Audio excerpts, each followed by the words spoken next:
انت من وين هاي؟ كعرب منو؟ واوري انا قد بيستي راح ام كجري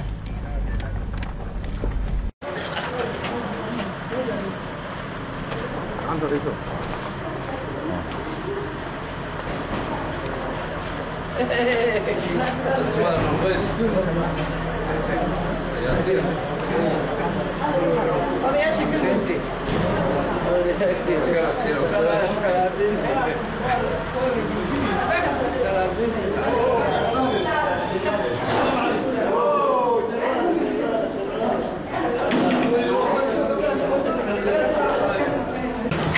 waxaa maanta magaalada Gaalkacyo ku soo noqday madaxweynihii hore ee Galmudug mudane Maxamed Warsame Axmed Kiimiko oo muddo badan waddanka ka maqnaa kuna maqnaa waddanka dibaddiisa howlo shaqo darteed muddadii hore oo xilkii madaxweynimada hayana dadkii dalka shaqo badan u qabtay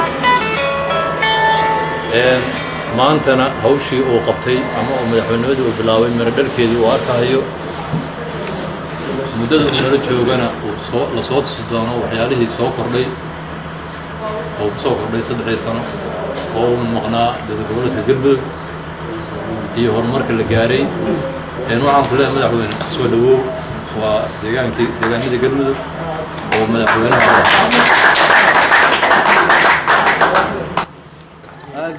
dhammaan waa idin salaamaya salaantaas kadibna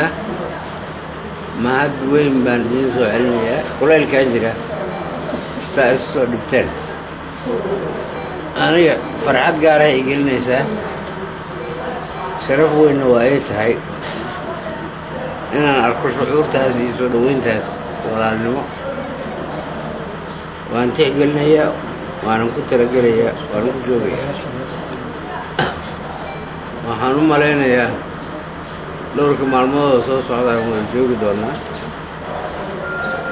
markaasuu maynu sida uu sheegay Cabdisamed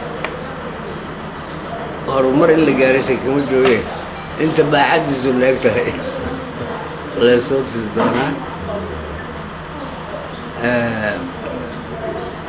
waanan filayay marka waqtigaan haddii hadda yani khudbada iyo wax kale diyaar u yahay waxaa igu filan inaan mahadcelintaas soo jeediyo waanan is arki doonaa uqwaa baa Francisco uqwaa